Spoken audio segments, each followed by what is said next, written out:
Hello viewers, আসসালামু আলাইকুম। কেমন আছেন আপনারা? আশা করি অনেক ভালো আছেন। তো আমি আজকে আপনাদেরকে দেখাবো আপনারা কীভাবে ছোট গল্পের মতো আপনাদের পেজের লোগোগুলো মেক করে নিতে পারেন। সো আপনারা দেখতে পাচ্ছেন যে আমি ইমেজে লোগোটা অ্যাড করে নিচ্ছি।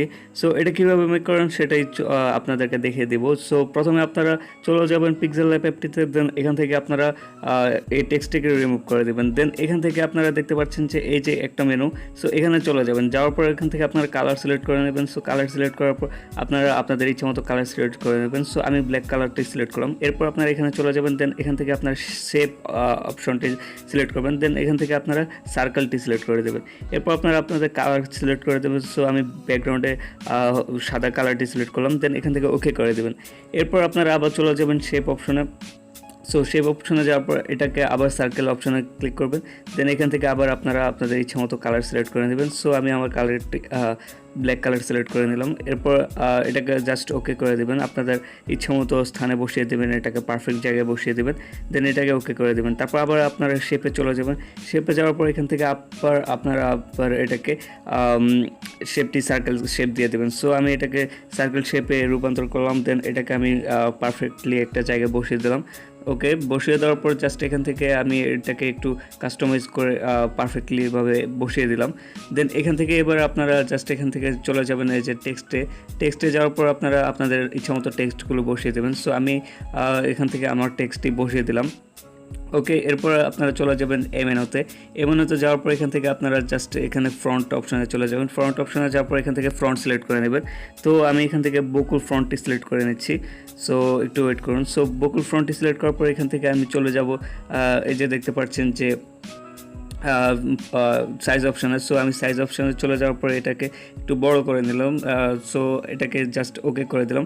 করার পর আমি এখান থেকে চলে গেলাম কালার যাওয়ার পর আমি এখান থেকে কালার সিলেক্ট করে নিলাম। এরপর আমি এটাকে পজিশন সেট করব।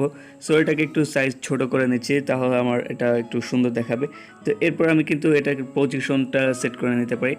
তো এরপর আমি আমার বাকি টেক্সটগুলো বসিয়ে দিচ্ছি।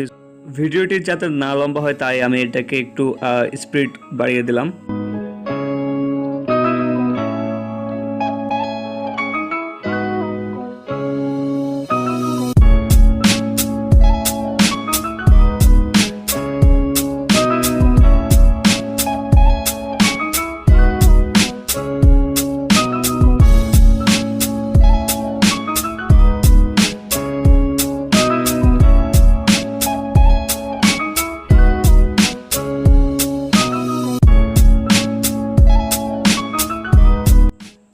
ওকে, সব কিছু পারফেক্টলি দিয়ে দেওয়ার পর আপনারা যদি আপনাদের সিগনেচার মেক করতে চান তাহলে এখান থেকে আপনারা সিগনেচার লিখে নেবেন।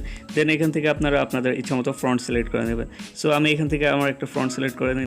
ওকে, তো এই ইমেজটা যদি আপনারা আপনাদের পেজে ইউজ করতে চান তাহলে চলে যাবেন এই যে অপশনটিতে।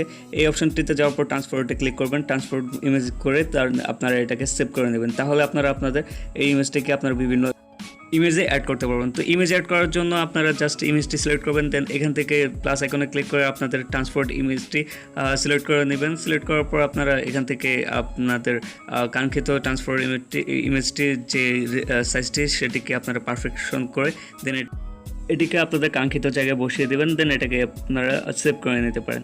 তো ভিডিওটি কেমন লাগেছে অবশ্যই কমেন্ট বক্সে জানাবেন। পরবর্তী ভিডিও কি টপিকের উপর চান সেটি অবশ্যই কমেন্ট করে জানাবেন। ভিডিওটি যদি ভালো লাগে থাকে তাহলে অবশ্যই চ্যানেলটি সাবস্ক্রাইব করবেন, পাশে থাকা বেল আইকনে ক্লিক করে দেবেন। কথা হবে পরবর্তী ভিডিওতে। ততক্ষণ পর্যন্ত ভালো থাকবেন, সুস্থ থাকবেন। আল্লাহ হাফিজ।